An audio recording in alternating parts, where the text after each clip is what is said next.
poco cómo está planteada la pelea en la calle y qué traduce en términos de dinero.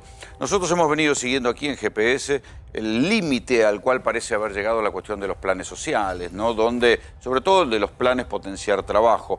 ¿Por qué?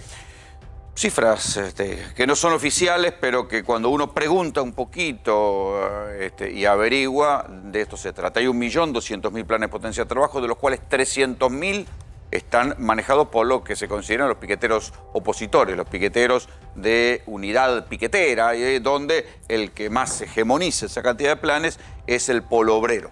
Claro, el gobierno llega ahora a un punto en el cual dice, no, estamos alimentando una estructura que termina convirtiéndose en una estructura que nos termina extorsionando a nosotros. Nos corta la calle para pedir más planes y así nos termina sacando más planes. Y también con una ley no escrita por la cual por cada plan que hay para los piqueteros opositores, hay 2 para los piqueteros oficialistas, que son los que no cortan la calle. Entonces termina siendo una bola de nunca acabar.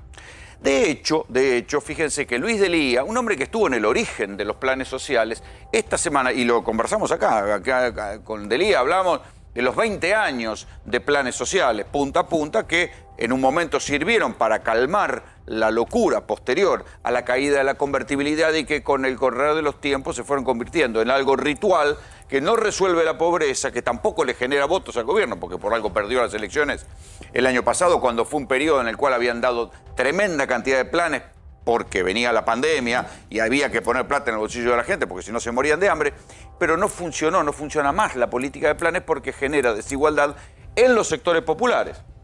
Termina conviniendo acumular planes, asignación universal, tarjeta alimentar, plan potencial trabajo y no tener un trabajo en blanco.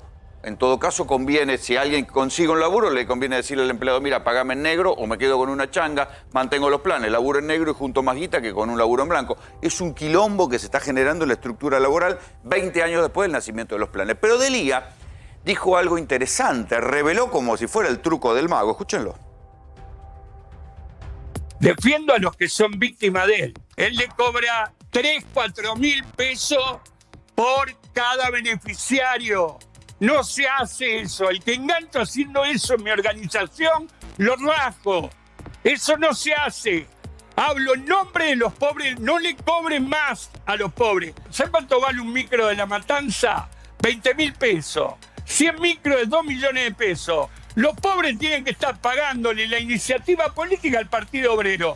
No jodamos, no lo hagan más. Bueno, esta es una de las batallas del gobierno que entendí, o sea, no es que va a cortar los planes, pero fíjese el quilombo que se armó cuando dijeron, bueno, no hay más alta de planes, porque este mecanismo no nos lleva a nada bueno. Y ahí está el ministro Zabaleta, todas las semanas tiene que tener reuniones, y cuando no tiene reuniones tiene piquete, y cuando no tiene acampe, porque no quiso dar nuevos planes. Pero del otro lado también está, esto es un reclamo de aparato partidario que pide más planes para poder reforzar su propio aparato partidario. ¿Sí? No nos engañemos con esto. Y del otro lado está lo que pasó ayer con el tractorazo, ¿no? Porque cuando uno dice, bueno, ¿en base a qué fue el tractorazo de ayer del sector más económicamente pudiente de la Argentina, que son los ruralistas? ¿Qué vinieron a pedir? ¿Qué es lo que están reclamando? ¿Es verdad, como dicen, que la están pasando mal? No, la rentabilidad del sector agrario está en su mejor momento. ¿Es verdad que hay 165 impuestos? No. Esta cantilena que dicen de que hay 165 impuestos no es verdad, porque confunden impuestos con tasas. Hay una cantidad de impuestos. Efectivamente, la Argentina no es muy eficiente a la hora de utilizar su dinero público y quienes más lo padecen son los pobres, justamente, que no tienen acceso a doble escolaridad, a una educación de calidad, no tienen acceso muchas veces a salud de calidad porque el Estado no utiliza bien o no gasta o gasta en otras cosas los impuestos. Pero no existen 164 impuestos, 165 impuestos. ¿Le está yendo tan mal a los sectores rurales como dicen? No, la verdad es que no hay una epidemia de remates de campos como había ya en la salida de la convertibilidad, cuando había un 1 a 1 y no había retenciones, pero ahí en ese momento los sectores agrarios sí que lloraban y decían, no, nos están rematando los campos, nos están rematando los campos. Hoy no hay una epidemia de remate de campos, es más, uno puede decir que el agro le va muy bien. Fíjense este número, son cifras oficiales, porque acá tiene que ver con la cuestión de la renta inesperada que quiere poner el gobierno, que difícilmente, por otra parte, la pueda poner, porque si esto lo tiene que hacer por ley, no va a pasar por el Congreso. Entonces, hay que ver cuánto pueden hacerlo, y dentro del propio gabinete están separadas las opiniones. Julián Domínguez, ministro de Agricultura, dijo que no existe renta inesperada en el campo. Entonces, está por verse todo esto. Entonces, ¿a qué vinieron a protestar? ¿Dónde ven que hay una excesiva presión impositiva? Cuando uno ve la presión impositiva de la Argentina comparada con el promedio de los países de Europa, dice, bueno, la presión impositiva es 28,6% del PBI en la Argentina. Les estoy dando números de la Fundación Friedrich Ebert, que es una fundación de la socialdemocracia alemana, ¿no? El promedio en los países europeos es del 33,8%. Claro, es verdad que lo que hay que reclamar es decir, bueno, con una presión impositiva como la que hay en la Argentina, no hay buen uso de la guita, no hay buena infraestructura, no hay buena salud, no hay buena educación, ¿sí? Pero también es verdad que del otro lado les ha ido muy bien a los tipos del campo, ¿no? Dos ejemplos según cifras oficiales que publican hoy los diarios.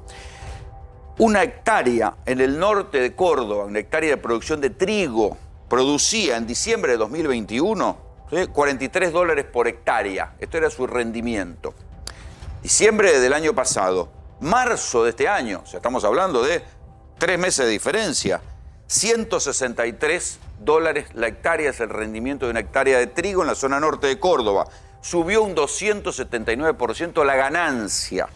Digo, no les está yendo mal, precisamente. Entre Ríos, si no quieren el norte de Córdoba, Entre Ríos, lo mismo. La comparación entre diciembre de 2021 y marzo de 2022 aumentó un 189% en dólares, ¿sí?, la rentabilidad de una hectárea que produce trigo. El trigo, recuerden, es el cereal fundamental que ha entrado en crisis en la guerra entre Rusia y Ucrania y que está provocando, por otra parte, el aumento de los panes, de los pizzas, de los fideos aquí en la Argentina.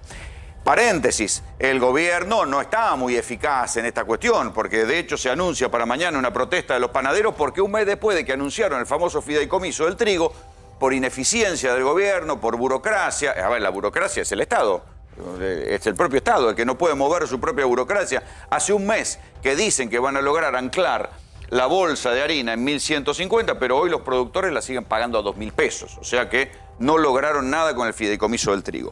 Pero del otro lado, la demanda de los ruralistas es una demanda como si estuvieran, realmente les estuvieran robando un dinero y estuvieran yendo a pérdida, muchachos. Están ganando como nunca. Entonces acá todo el mundo se queja por las dudas. Esto como en el partido, que alguien comete una falta, se queja, pero para que la próxima se la cobren menos o no se la cobren.